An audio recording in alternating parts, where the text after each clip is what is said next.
Salut la rugbysphère. Aujourd'hui, on retourne en 1984 afin de revivre ensemble la finale du championnat de France. Ce match haletant, à suspense, unique en son genre, opposa l'AS Béziers au SU Agen. Cette vidéo est extraite du livre d'Antoine Vénézio, Rugby, anecdotes, records et polémiques, dont vous trouverez le lien en description de cette vidéo. Le tome 2 est également en cours d'écriture.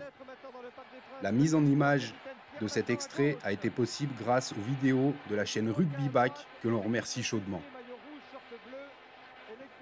Mais avant de retourner au Parc des Princes, n'oubliez pas de vous abonner à notre chaîne et de partager nos vidéos. On aime aussi par-dessus tout lire vos commentaires, alors n'hésitez pas à partager également vos souvenirs dans les commentaires sous cette vidéo. Et sans plus attendre, retournons au 26 mai 1984 au Parc des Princes. Cruel. Splendide mais cruel. Ainsi est qualifiée la finale du championnat de France 1984 qui opposa l'AS Béziers au SU Agen. On a encore en mémoire l'image de Viviès, l'arrière agenais qui, au terme du match, s'écroula sur la pelouse comme foudroyé par l'infortune. C'était une dramaturgie grecque, confia le talonneur biterrois Diego Minaro des années plus tard. Le premier acte de la pièce se joue de longs mois durant, en phase de poule, puis lors de matchs couperés à élimination directe. Le SU Agen des Dubroca, Herbani et Sella, dans ce qui sera sa période la plus faste, pratiquant un rugby osé et spectaculaire, sort premier de sa poule.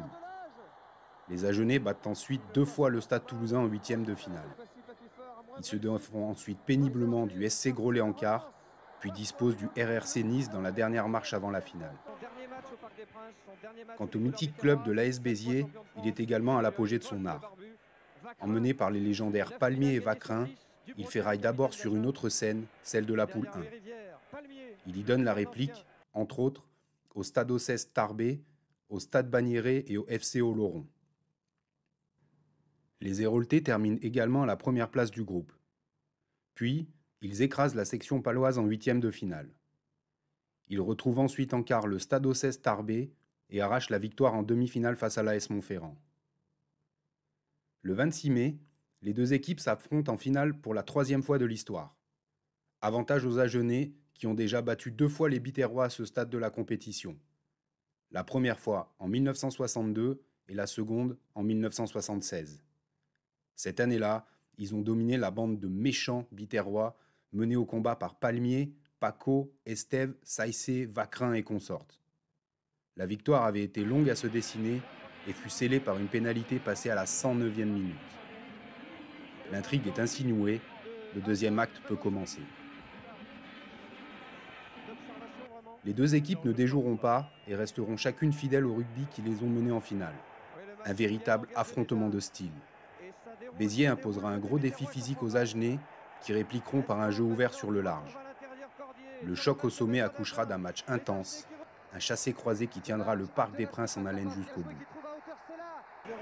Après 10 minutes, les deux buteurs, Faure et Viviès, se neutralisent en passant chacun une pénalité avant que le troisième ligne Lot-et-Garonnais Herbani, blessé au genou, ne doive quitter la pelouse. Puis les avants héroltais mettent la main sur le match et malmènent le Pack d'Agen. Le système est éprouvé et efficace. Et ça déroule côté Biterrois et ça progresse. Leur domination se concrétise par une pénalité de plus de 50 mètres de fort, suivie par un drop d'Escande constitutif à une touche. Escande qui tente le drop du pied gauche, la balle s'enlève et passe entre les poteaux. Les deux équipes se quittent à la pause sur un score de 9-3 en faveur de Béziers. La tactique des Biterrois leur a réussi. Loin d'être abattus, les Agenais gardent la tête froide et continuent de déployer leur rugby spectaculaire. Cela paye quelques minutes après la reprise. Sur un mouvement initié sur le côté gauche, Delbreil, au soutien de ses arrières, s'échappe impétueusement sur l'aile pour aller aplatir entre les poteaux. La vigne en débordement contre 3 Biterrois qui arrivent sur les 22 mètres de Béziers. Delbreil maintenant qui va les laisser. Essai de Delbreil. Oui. Essai pour Agen. Le 9e essai de Delbreil. Après la transformation, Agen comble son retard en revenant à 9 partout, avant de virer en tête aux alentours de la 50e minute grâce à une pénalité de Viviès. La direction des poteaux Béziers ne se laisse cependant pas submerger par la marée montante bleue et blanche et raccroche les wagons à la 59e lorsque Fort réussit une pénalité. L'intensité du combat monte d'un cran. Chaque collectif cherche à terrasser définitivement l'adversaire. Les fougueuses vagues d'attaque, d'un côté comme de l'autre, se brisent invariablement sur une défense adverse frénétique. Escande, non, pression sur Escande qui ne peut pas tenter le drop et qui est obligé de rater son ballon. Et une relance de Motte pour Agen qui trouve Delbreil. On tente alors de s'en remettre aux artilleurs. Motte pour Agen et Fort pour Béziers tentent leur chance, mais leurs drops respectifs viennent tous deux heurter les poteaux. Encore deux tentatives infructueuses au pied, puis l'arbitre siffle la fin du temps réglementaire. Les deux équipes vont devoir jouer les prolongations. Ce sera donc une lutte à mort. Dès la 81e minute, Fort donne l'avantage aux siens, mais Delage remet les Agenais à égalité tout de suite après avec un drop. Le buteur en rugby. La troisième pénalité réussie par Fort depuis le début de ce match, ce qui met donc les deux équipes à égalité au nombre des pénalités. Et les 3 pour Agenais. Fort, 3 pour Viviès. Un drop de Delage qui passe. Et c'est la réponse du berger à la bergère. Extraordinaire drame que nous vivons ce... La rencontre produit toujours autant d'engagement. Personne ne veut céder.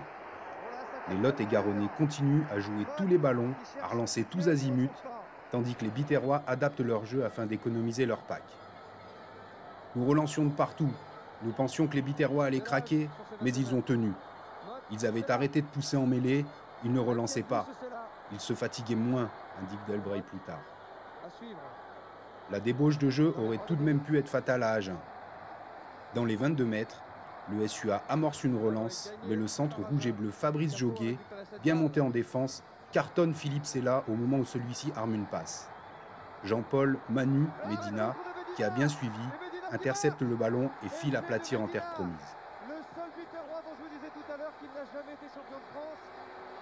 Les Agenais repartent immédiatement à l'assaut de la forteresse héroltaise et sont récompensés d'une pénalité bonifiée par Viviès.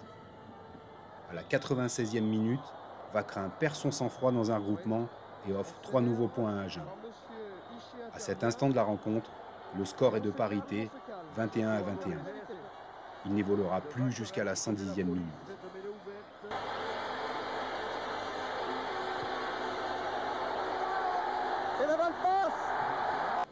C'est un Jean-Claude Hichet emprunté qui doit se résoudre à siffler la fin des prolongations sur, de nouveau, un résultat nul.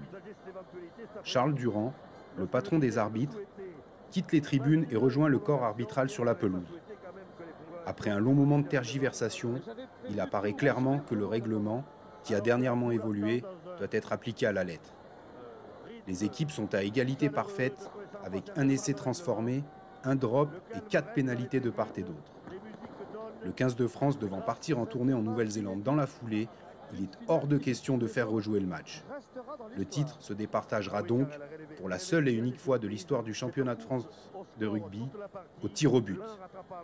Et Hichet d'ajouter à la caméra, l'air égayé, « On va certainement aller au lit très tard ce soir ». On va certainement aller au lit très tard ce soir. Ouais. Le même Jean-Claude Hichet appelle brièvement les deux capitaines, Daniel Dubroca et Pierre Lacan, pour leur expliquer le déroulement de l'acte final. Ils doivent chacun désigner 3 buteurs sur qui reposera de tout son poids la pression de faire gagner leurs équipes. Fort, Fabre et Bonnour sont choisis pour Béziers. Viviès, Motte et Montlore pour les Lot et Garonnais. Montlore, âgé de tout juste 20 ans, fait ce soir-là sa première apparition en match officiel. Il est rentré en jeu quelques minutes auparavant, en prévision d'exercices à venir. Contrairement à ce que tout le monde pensait, les tirs au but ne se feront pas en alternance. Les 3 tirs de chaque équipe se feront à la filée, depuis un point désigné par M. Hichet, sur les 22 mètres, à 15 mètres de la touche et à droite des poteaux. Hasard du tirage, Béziers ouvre le bal. Fort, déjà 14 points au compteur ce soir-là, réussit la première tentative. Michel Fabre se présente ensuite, mais son tir passe sur la gauche des perches. Puis celui de Bonnour, quelques instants plus tard, prend la même trajectoire. Un seul tir réussi pour les Biterrois. Il faudra que le destin soit avec eux pour leur permettre de ramener le titre. L'espoir, tout comme une pression quasi intenable, sont désormais passés au camp agenais. Montlore, qu'on a certainement voulu mettre dans les meilleures dispositions possibles, s'avance en premier. Le ballon s'envole haut dans le ciel, mais manque la mire et rase l'extérieur du poteau gauche. C'est ensuite Viviès, l'arrière, buteur et patron de la ligne arrière, qui prend ses responsabilités avec succès. Nouvelle égalité parfaite. La victoire est, à ce moment-là, au bout de la botte de Philippe Motte. Malheureusement pour Agen, la tentative est infructueuse et le chassé-croisé, terrifiant d'angoisse, continue.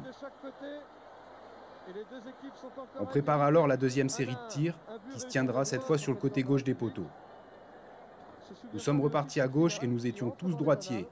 L'angle nous était donc favorable, indique après coup l'arrière hérolté Philippe Bonnour. Mais Patrick Faure, qui a porté Béziers jusque-là, manque sa tentative. Il éclate immédiatement en sanglots et regagne son camp, la tête entre les mains. Les vieux démons biterrois ressurgissent. Leur bête noire va-t-elle encore leur infliger une cruelle désillusion? Michel Fabre entretient l'espoir lorsque la balle prend la direction des poteaux. Alors qu'il se met en position, Bonnour, le dernier tireur de cette deuxième série biterroise, croise Fabre. « Comme à l'entraînement, Philippe !» Effectivement, comme à l'entraînement. Le ballon, qu'on voit d'abord fuyant sur l'extérieur, prend de l'effet et passe entre les perches. En attendant qu'Agen entame sa deuxième série de buts, Béziers est virtuellement champion de France par 3 tirs réussis à 1. Les joueurs qui ne butent pas tentent de soutenir l'insoutenable. Chacun à sa façon. Les cigarettes sont allumées par certains, tandis que d'autres ferment les yeux à chaque tentative. Comme pour tromper l'émotion, des Biterrois et des Agenais se rapprochent et entament la discussion. Des Biterrois échangeaient avec des Agenais. Le match avait été grandiose, on savait que le dénouement serait cruel. Mais on pensait qu'on allait gagner. On avait tellement confiance en Viviès, se souvient le troisième ligne du SUA Delbreuil.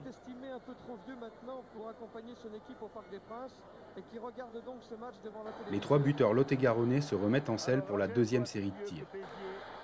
Montlore, dans le terrible brouhaha du Parc des Princes, s'élance pour quelques pas d'élan, mais pour la deuxième fois, il manque son tir, passé trop à gauche des perches.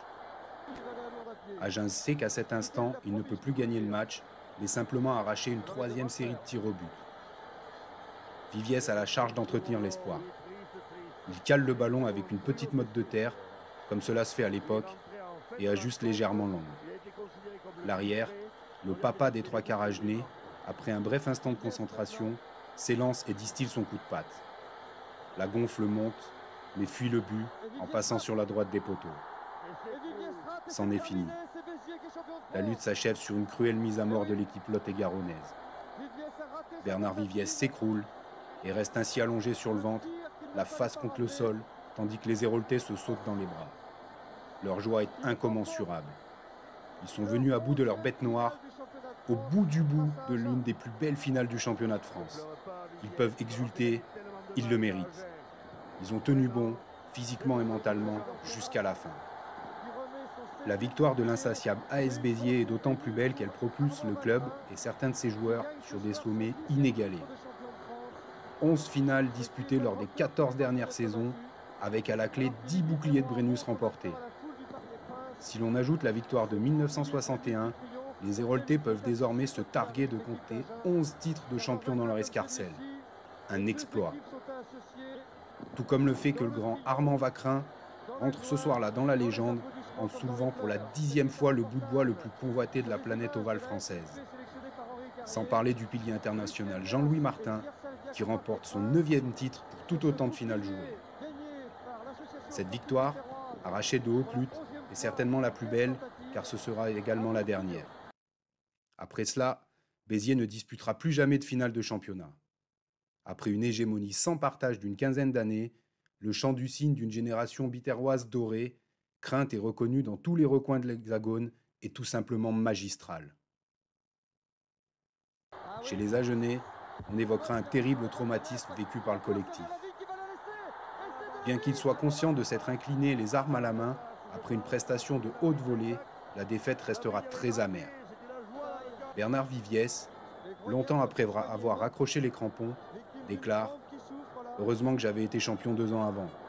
Cela m'a permis de tenir le coup. » Mais à l'image d'un choc post-traumatique, indélébile, les mauvais souvenirs sont soudainement revenus le hanter en 2002 lors de la finale opposant Biarritz à Agen. J'ai revu ce spectre. Le score était nul. J'ai vu revenir les tirs au but. J'ai dit à ma femme, je m'en vais, je ne peux pas revivre ça. Et puis, les Biarros ont marqué un drop. Pierre Monlaur, jeune premier le soir de la finale, confesse quant à lui une immense peine. La tristesse m'a accompagné. Elle ne m'a quitté qu'en 1988, quand j'ai enfin été champion. Dans le monde du rugby, touché, ému par la magnifique défaite à Genèse, quelques voix proposeront que le titre soit partagé, mais l'idée fera long feu. Diego Minaro, le talonneur biterrois, beau joueur, déclare lors d'une récente interview télévisée que ce bouclier aurait peut-être mérité d'être partagé. Mais après tout, l'AS Béziers est également un magnifique vainqueur et mérite de conserver ce titre pour lui seul. Interrogé sur sa carrière et sur ce match en particulier, Pierre Monlaur affirme que, en 12 ans de carrière au SUA, personne ne m'a reproché ces 2 coups de pied manqués. L'un des plus beaux dictons de l'Ovalie est ainsi vérifié. Un buteur ne te fait jamais perdre. Un buteur te fait toujours gagner. Un grand merci d'être resté jusqu'à la fin de cette vidéo. Si ce retour sur cette mythique légende entre le SU Agen et l'AS Béziers vous a plu, n'hésitez pas à vous abonner, à liker, à partager et à laisser vos commentaires. Un grand merci d'avance à tout le monde et à bientôt la Rugbysphère. Ciao.